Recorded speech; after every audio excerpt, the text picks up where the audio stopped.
The Dream Three is officially intact in South Florida. LBJ, Chris Bosh, and Dwayne Wade greeted for the first time as a group by Heat fans yesterday in American Airlines Center. A welcome fit for a king or three. Smoke, strobe lights, bumping music, the whole shebang for the trio of superstars. All three inked 6-year deals Friday. Lebron and Bosh both get $110 million over 6 years after completing signing trades from Cleveland and Toronto for future picks. Wade, meanwhile, re-signed for slightly less at $107 million. This all part of the sacrifice that they were willing to make to win championships. LeBron says they can bring Pat Riley down from the front office and get the job done. Bron, don't know if you already knew, but you have to have 13 signed to take the floor. Right now they have 4 signed. LeBron, Wade, Bosh, and Mario Chalmers are still working to fill that roster out. Obviously, they're talking with Mike Miller, possibly a 5-year deal for $25 million. They need a shooter. Is he the way to go? Well, I think without a doubt, and like you mentioned, Kyle, the sacrifice. So by taking less, they gave themselves around $8.3 million in cap space. So Mike Miller, as you said, will probably take up around a little over $4 million that first year. Mike is a career 40% three-point shooter, shot 48% from three this year. So that fills one need. They need to surround their star players with shooting and inside basket protection. So you look at guys like Mike Miller, Derek Fisher, Udonis Haslem, guys that fit in that mold. You mentioned Derek Fisher, and they could also use another solid point guard. Fisher met with Pat Riley today, Ron.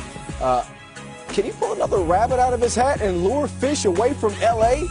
to Miami? Let me tell you, if it is to be, Pat Riley will make it happen. I think I like the idea of going after a guy like a Derek Fisher because he's mature, he understands, he's won 5 titles, he understands how to manipulate a team when you have a lot of all-stars and a lot of pieces like that team now has. But even more importantly, I think it's important to go after a guy like Udonis Haslem.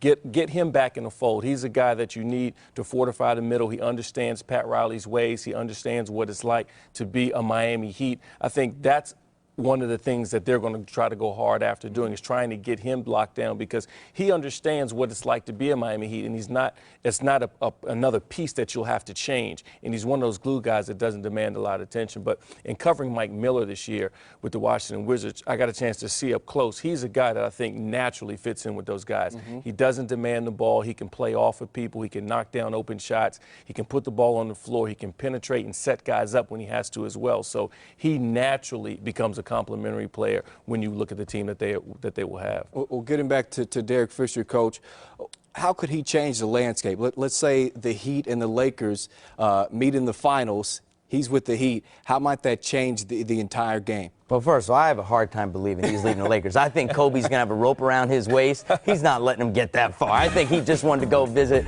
maybe Joe Stonecrab. But at the end of the day, look, the thing that stands out about Derek Fisher outside of the 5 rings are all the big shots he's made to save the Lakers. So if the Lakers and the Heat, which I think is very, very premature to already ordain the Heat in the finals, but if they do meet, I would put my money that Derek Fisher will be in a Laker jersey. Well, the hang-up now is that Fisher wants to be paid. The Lakers offer him a 1-year deal for $2.5 million.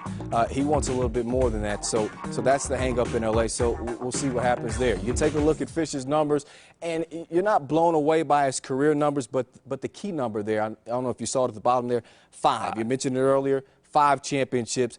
That experience is obviously immeasurable. Without a doubt, you can't replace the leadership.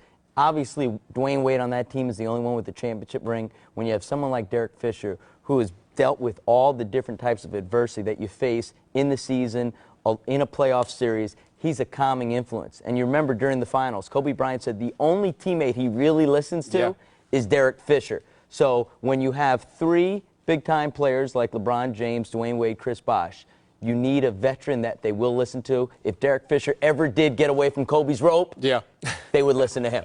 Well, I think everybody's listening to Kobe. He says he wants Fish back, so I'm guessing that Fish will be back.